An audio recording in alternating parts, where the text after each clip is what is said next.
powered by the Inside the Birds podcast. Now, live from inside the Matt Black Kia Studios. This is Football at 4. Football at 4 is powered by the Inside the Birds podcast. A new one drops tomorrow morning. They have been taking a look at the NFC East. It is brought to you by PropSwap, America's sports betting marketplace. Sell your sports bet, take your profit, find out how at PropSwap.com. Speaking of PropSwap, Geoff Mosher, if I was to tell you, now the odds of the Eagles having the worst record in football, they are the fifth best odds, meaning they have the fifth best chance, I guess, according to Vegas, to be the worst team. Plus 1,200 odds. Is that good value for you? I don't see them as being the worst team in football off the top of my head. I have to go. I still think Jacksonville is going to be a bad team. I know they have Trevor Lawrence, but I don't believe in the Urban Meyer experiment. In fact, I'll just ask you because I don't know. Who has the best chance of being the worst team in football? Well, according to Vegas, the best odds, the best worst team odds would be the Houston Texans, plus 175. Yeah. Detroit, plus 300. Yep. Jacksonville, plus 700. Mm-hmm. Cincinnati, plus 1,000. Okay. And I think Cincinnati will be better, but okay. Jacksonville and Philly are both tied at plus 1,200. Yeah. Well, I mean, that's the one thing about football. You never know. We thought the Eagles would be a pretty good team last year and a Super Bowl contender, and they wound up winning 4 games. So anything can happen. I suppose, if the Jalen Hurts experiment goes awry, or even if he gets hurt for a long time and has to miss most of the year, and, Joe Flacco or is your backup and it's not work, anything can happen. But I would not say on paper right now that the Eagles are worse than Jacksonville, Houston, or Detroit. Well, the fact that you are in the same 5 block with them doesn't say very good things. Although you're right. To me, it just says that there's a lot of uncertainty. I mean, they certainly could be an 8 or 9 win team, which would be a lot better than that, but also just kind of in the middle of the pack with a lot of teams that you have uncertainty about. Right. Not a good value, it seems like. I mean, this is a team that certainly could be all across the map I feel like we keep trying to find the things that are positive about this team. You want to have a good football season, but there are probably, would you say there's more check marks in the negative category or the positive category? Oh, it depends on how you break it down. If you went position by position and you did corner, safety, linebacker, D-line, O-line, you'd probably, what's that, about 1, 2, 3, 4, 5, 9 positions? You're probably going to go, I don't know, because there are some positions that you look at and you won't go great or bad. You'll put in the middle. So, right? I mean, so it's very hard to tell. To me, they're a team that can be competitive on a week-to-week basis. I don't know if they have enough to really prevail in some of the tough games against teams that are going to be good, but that's for us to find out. All right, Geoff Mosher from the Inside the Birds podcast. I don't know that you caught this today, but Merrill Reese apparently feels that Zach Ertz is getting traded to Buffalo and that it could be pretty soon. Are you putting a lot of stock in what the play-by-play voice of the Philadelphia Eagles said? Wow, I might have to hire Merrill Inside the Birds if he's going to break news like that, especially if it winds up happening. Although I think he's doing pretty well in his day job. I'll tell you everything I know about the Zach Ertz situation because it's been stuff that we've reported on Inside the Birds. Right around the draft, reported that the Bills were interested. No, from good sourcing, the Bills were interested in Ertz, but I was told at the time that it was unlikely to happen at the draft, even though it felt like that was a good time to move. Then June 1st came along. We checked back into it because money clears for a lot of teams on June 1st. Looked into the Bills situation. I was told not much had changed. Now, this isn't to say that there is no interest. Of course, there's interest. I don't think that's the issue. The issue is I would imagine, is the compensation, the salary, things of that nature. So that was June 1st, and now we're in July. The OTAs are over for a lot of teams. I know the Bills have done some contract restructures. I believe Stephon Diggs got a contract restructure, so they've probably cleared some cash, and maybe that helps accelerate or re-accelerate these conversations. I was at the point where I was starting to think that the Eagles and Howie were waiting for training camp to see if a team, suffers a tight end injury and therefore kind of increases the demand for Zach Ertz. But if you're in the period of time now where coaches and GMs are kind of evaluating the tape from their whatever kind of version of OTAs they have and evaluating what they have and don't have. And clearly the Bills could use a good pass catching tight end like Zach Ertz. So maybe they've, in their evaluations, feel like it's time to talk or revisit the discussions. But yes, I know the Bills are interested. Definitely can tell you that. There have been discussions, but as far as I've been checking into it, there has not been much movement. But now it's been about a week or two since I last looked in.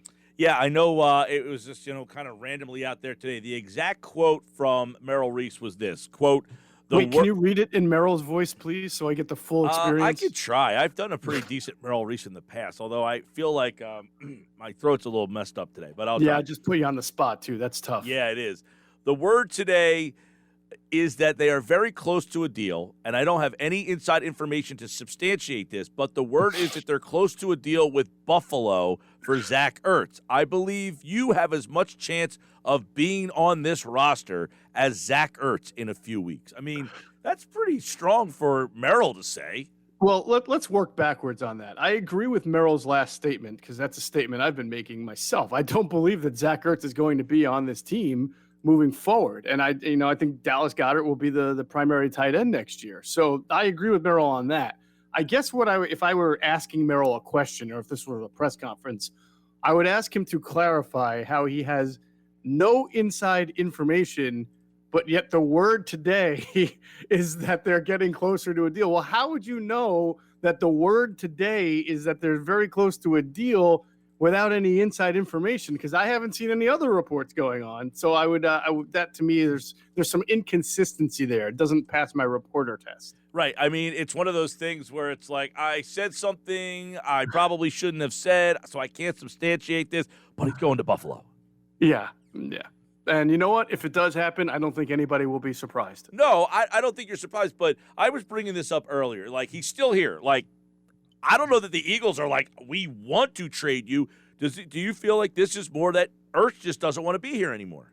Well, I mean, that's kind of the Carson Wentz situation all over again. Did the Eagles really want to get rid of the guy that they paid, or was it an untenable situation where they realized it did not make sense to bring him back given his feelings and given where they were at? I think, Zach Ertz, again, do they want to get rid of Zach Ertz?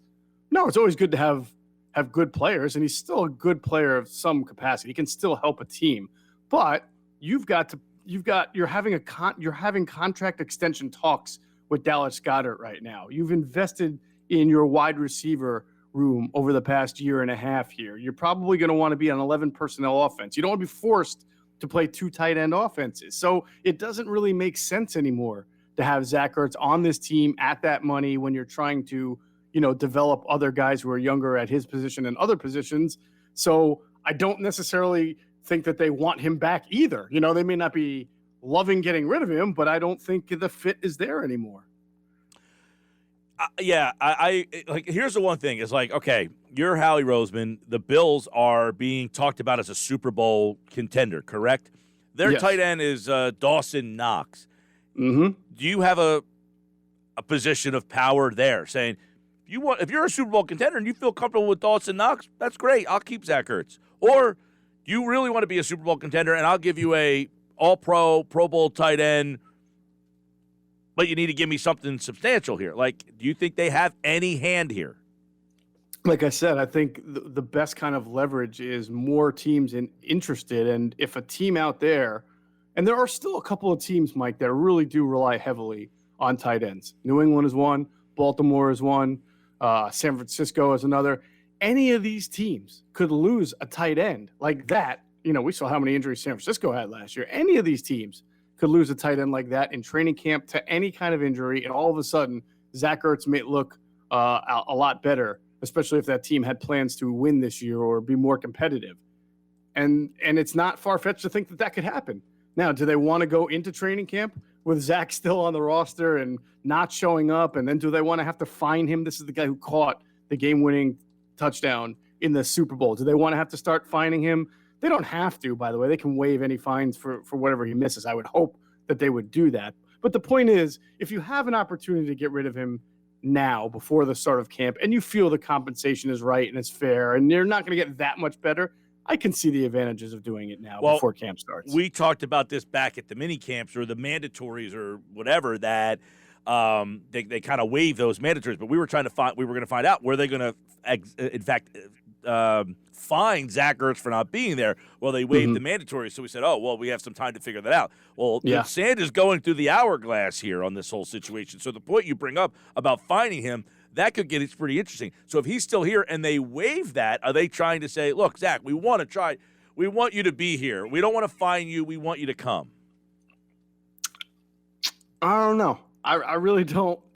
Again, even in a practice format, right? When you're out there with first team, you want Dallas Goedert out there, and you want your 3 receivers out there getting as many reps. Do you want Zach Ertz out there and then being forced to run? This is like the Alshon Jeffrey situation last year. Oh, we can't trade him because he's hurt. Then we wait for him to get healthy. Now he's healthy. We've already moved on mentally and as a team, but he's here making $1 gajillion. So I guess we're going to have to throw him on the field and play him. And he winds up catching, 13 balls in the last 6 or 7 games, right? I mean, was there really any point to having Alshon Jeffrey on the field there? Some will say maybe it was good veteran presence. Others will say no, not really. And I don't think that they want to have that same situation with Zach Ertz. Geoff Mosher from the Inside the Birds podcast. So, yeah, apparently Merrill Reese thinks that Zach Ertz is about to be traded. Could happen at any time. So what's a better possibility in your mind? I know you said it's been about 2 weeks since you checked in, but that he makes it to training camp or he's gone before training camp? Well, I kind of go back and forth. I convinced myself about a week or two ago that at this point, it just makes sense. If you're not getting the offer you want, then you wait for training camp to start and see if somebody gets injured, and you tell Zach to stay home and you'll waive the fines. And, if something happens, then you have a deal. But, you have to consider the potential that nobody gets hurt and you don't have a deal for Zach Ertz. So, like I said, if there's something that's around here now as we get closer to camp, because really camp is your deadline, your first real deadline, not the draft or not OTAs. If there's something there now, I think that Howie would see the sense in making that move. All right, Geoff, on the latest edition of Q&A with Quentin Michael and Jason Avant, which you can get on the Inside the Birds platform, they spoke about Jalen Hurts, and I find this to be interesting because we brought this up last week. There was a list that did not include Jalen Hurts as a top 40 quarterback in the entire NFL. Those two offered a rebuttal to that list in suggesting that, hey, you might have missed a guy on your 40-man list. So I definitely would like to hear some insight from what those guys think about Hurts and why he belongs on that list. Yeah, and, they didn't really specifically say where they think Jalen belongs, which I think is good because I think that goes in line with the whole unknown, right? And I think that they fairly pointed out and I didn't hear all of the Chris Sims interview, so maybe he addressed it, but is this based on last year only, or is it cumulative? It wasn't an interview. He just put out a list of his top 40. Oh, right. But I know he went on an interview with someone and then said something about the guy I would say this is based on nothing because he included rookies. Correct, but I know he made a comment about in an interview, I think it was, where he said that Jalen missed some throws that a high school senior would make. Right? He did mention that the arm, he was not impressed with the arm and some of the accuracy of the throws. Yeah, correct. He was talking about his throwing motion in particular. So anyway, the point is if the list is about last year and last year only, well, how do you have rookies from this year? How do you have Tom Brady 7th? That doesn't make sense. 10th. He won the Super Bowl. 10th, thank you. If it's cumulative, you're taking into account everything, then again, how do you have Tom Brady 10th, or how would you even put any rookies who were drafted this year on the list because they've not had any say in it? So there's some inconsistency already that they found with the rankings. And, Jason made it a point to say, look, I guess Chris Sims has been outspoken in the past about how the Eagles handled the Carson Wentz situation.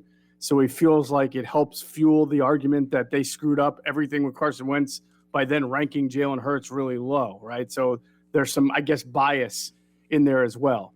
But there are some things, like, for example, and I get where Quentin Michael was getting at with this. He says, if you're going to make a statement like the high school thing, which was out of line, give me some stats, give me some data, give me some video.